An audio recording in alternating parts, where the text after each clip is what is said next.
प्रोग्रामिङमा सबैभन्दा बढी चल्ने टर्म फ्रन्ट एन्ड डेभलपमेन्ट र ब्याक एन्ड डेभलपमेन्ट। जेनरली बुझ्दाखेरि फ्रन्ट एन्ड डेभलपमेन्ट भनेको चाहिँ डिजाइन साइडतिर होइन, भनेको मतलब एचटिएमएल सिएसएस जिएस अनि युजर एक्सपिरियन्स र युजर इन्टरेक्सनको साइडतिर भन्ने बुझिन्छ भने ब्याक एन्ड डेभलपमेन्ट भनेको सिस्टम डेटाबेस होइन, त्योतिर तरिकाले बुझिन्छ।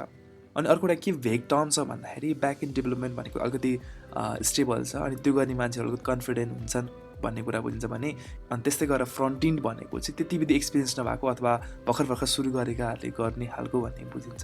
प्रायः मार्केटमा कुरा गर्दाखेरि चाहिँ त्यसरी बुझ्ने गरिन्छ। सो आजको भिडियोमा चाहिँ हामी थोरै यसकै बारेमा कुरा गर्नेछौँ, फ्रन्ट एन्ड डेभलपमेन्ट र ब्याक एन्ड डेभलपमेन्टको बारेमा चाहिँ, अनि त्यसपछि गएर यसमा हुने क्लासहरूको बारेमा चाहिँ होइन। सो आउनुहोस् आजको भिडियो सुरु गरौँ।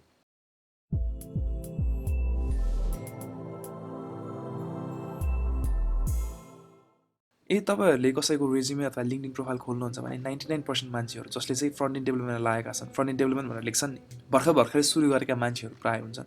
अनि अलिकति केही एक्सपिरियन्स पाइसकेपछि चाहिँ उनीहरूले कि त as a full stack developer लेख्छन् होइन, कि त सिस्टम डेभलपर कि त ब्याक एन्ड डेभलपर त्यसरी लेख्ने गरिन्छ, अथवा कुनै एउटा ल्याङ्ग्वेज स्पेसिफिक राख्ने गरिन्छ। अनि सो प्रायः मान्छेहरूले चाहिँ ब्याक एन्ड डेभलपमेन्टलाई नै एज अ करियर चाहिँ अगाडि बढाउने गर्छन्, पछि गएर चाहिँ ब्याक एन्ड डेभलपमेन्ट पनि सिक्नुपर्ने हुन्छ होइन। अनि कोही ब्याक एन्ड डेभलपरहरूले चाहिँ त्यस्तो विधि फ्रन्ट एन्डको काम गर्न मन पराउँदैन। सो हामीले जेनरली बुझ्दाखेरि फ्रन्ट एन्ड भनेको चाहिँ एचटिएमएल सिएसएस जिएस, तर जिएस भनेको हामीले प्रपरली युज गर्न थालेको भनेको 2010 पछि हो, जब चाहिँ नयाँ नयाँ फ्रेमवर्क्सहरू मार्केटमा आयो भनेको रियाक्ट भ्यू एङ्गुलर्सहरू जब तिनीहरू मार्केटमा आयो तब चाहिँ हामीले जिएसलाई प्रपर युज गर्न थालेका हौँ होइन। त्योभन्दा पहिला हामी त्यति युज गर्दैनौँ, एजाक्स युज गर्थ्यौँ होइन। तर त्योभन्दा पहिलाका मान्छेहरूले फ्रन्ट एन्ड भनेर के चाहिँ गर्थे त होइन, नर्मली गर्ने भनेको एचटिएमएल सिएसएस मात्र त हो नि, बाँकी सबैले भनेको चाहिँ ब्याकेन्डको काम गर्थे। ब्याकेन्ड भनेको कुनै एउटा सिस्टमलाई जेनरली बुझ्दाखेरि ब्याकेन्डको काम धेरै बुझिन्छ अनि त्यो भनेको स्टेबल पनि हुन्छ। तर प्रायः मान्छेहरूले चाहिँ ब्याकेन्ड किन गर्न रुचाउँछन् त फ्रन्ट एन्ड भन्दा त भन्दाखेरि यसको मेन कारण भनेको चाहिँ मान्छेहरूको कम्प्लेन हुन्छ नि, मान्छेहरूको क्रिटिसिजम, त्यो चाहिँ ब्याकेन्डमा अलिकति कम हुन्छ होइन। किन भन्दाखेरि हामीले ब्याकेन्डमा कुनै कोड गर्छौँ भने त्यसमा हामीले हेर्ने भनेको त्यसले काम गर्छ या गर्दैन, अथवा कति फास्ट छ या फास्ट छैन भन्ने कुराहरू, अप्टिमाइजेसनको कुराहरू मात्रै आउँछ होइन। तर फ्रन्ट एन्डको कुराहरू भनेको चाहिँ कुनै एउटा सानो बटनको कुरा चाहिँ, बटनको कुरा गर्ने हो भने चाहिँ कोही मान्छेलाई मनपर्छ कोही मान्छेलाई मन पर्दैन, त्यो बटनलाई हामीले कति खेलाएर बस्नुपर्ने हुन्छ होइन।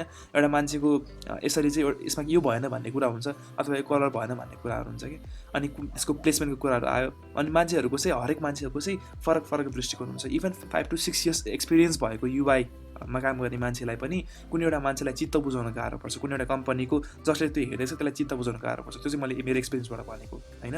कुनै सिस्टम पुरानो छ अनि त्यसपछि गएर मान्छे युआईमा काम गर्ने मान्छे पनि पुरानो छ भने उसले त्यो मान्छेलाई चित्त बुझाउन सक्दैन यहाँ, because ultimately front end means look nice and feel nice होइन। दुवै तरिकाले चाहिँ मान्छेलाई चित्त बुझ्नु पऱ्यो क्या, तर त्यो फिल नाइस कहिले पनि 100% हुँदैन। तर ब्याकएन्ड कोड भनेको हामीले कुनै एउटा एपिआई बनाउँदैछ भने त्यो एपिआई आउँछ यहाँ आउँदैन, कुनै एउटा रिक्वेस्टमा चाहिँ त्यसबाट रेस्पोन्स आउँछ यहाँ आउँदैन भन्ने कुरा मात्रै होइन। डेटाबेसमा हामीले मजाले स्विच गर्न पायो यताबाट उता होइन, त्यसले फ्रन्ट एन्डमा त्यति धेरै असर पुऱ्याउँदैन। तर फ्रन्ट एन्ड भनेको जहिले पनि अब हामीलाई चाहिँ लुक एन्ड फिल बेटर हुनु पऱ्यो, त्यो हो कि मेन कुरा भनेको। अनि कुनै एउटा टपिकमा रिक्वायरमेन्ट बुझ्ने हो भने चाहिँ ब्याक एन्डमा लिमिटेड रिक्वायरमेन्ट हुन्छ, यो चाहियो मिन्स यो चाहियो।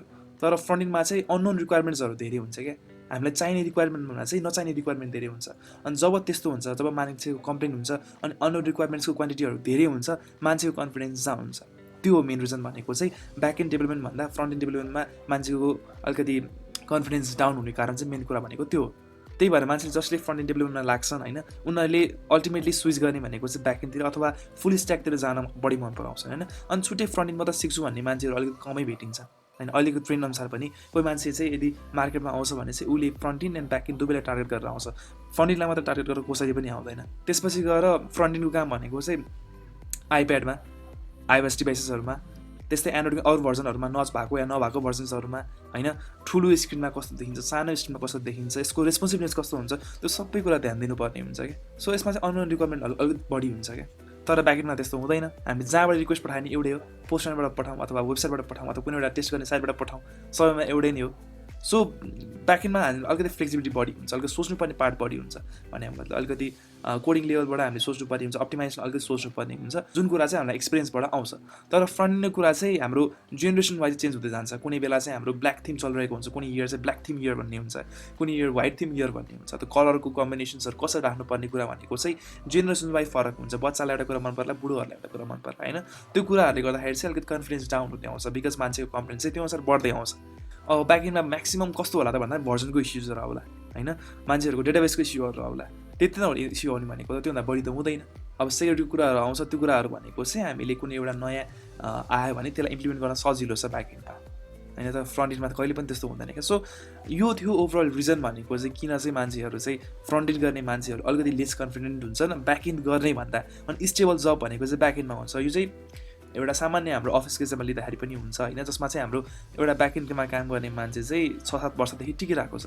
तर फ्रन्ट इन्डमा काम गर्ने मान्छेहरू चाहिँ इयरली चेन्ज भइरहेको हुन्छ क्या, because they want to switch in the back end. अनि they will change the company, ultimately company change गरिदिन्छ क्या जब चाहिँ फ्रन्ट इन्ड उनीहरूले गर्न पुग्छ। सो त्यस्तो इन्सिडेन्ट चाहिँ अलिकति धेरै देखिएको छ। फ्रन्ट इन्डमा काम गर्ने मान्छेहरूको जब चाहिँ अलिकति स्टेबल हुँदैन, दे विल अल्टिमेटली स्विच, होइन। यसो हेर्ने भने पनि त्यही त हो नि, जियास आएको नियरली 10 to 11 इयर्स त भन्यो भने मतलब यसको फ्रेमवर्क्सहरू आएको। त्योभन्दा पहिला त्यस्तो विधि जियास त युज गरिँदैन थियो, साइट्सहरूमा त्यस्तो विधि इन्ट्रेक्सन त हुँदैन थियो नि त। सो यसो हेर्दाखेरि चाहिँ ब्याकएन्ड गर्ने काम भनेको चाहिँ 3 to 4 डिकेड्स पुरानो भइसकेको छ। तर फ्रन्ट इन्डको काम भनेको चाहिँ 1 डिकेड पनि भएको छैन, है। यहाँबाट क्लियरली देखिन सकिन्छ कति स्टेबल छ ब्याकएन्डको कामहरू फ्रन्ट इन्डको भन्दा भनेर चाहिँ। सो अहिलेको मार्केट ट्रेन्ड पनि त्यही नै छ। यदि कुनै एउटा कुरा हामीले सिक्छौँ भने चाहिँ त्यसको फुल स्ट्याक सिक्नुपर्ने हुन्छ हामीले। ब्याकएन्ड काम पनि भने मतलब नोड जिएस चाहिँ ब्याकएन्ड लिएर चाहिँ अब जिएस मात्र आउँछ भने चाहिँ हामीले महँगो डिबी युज गर्नुपर्ने हुन्छ, होइन।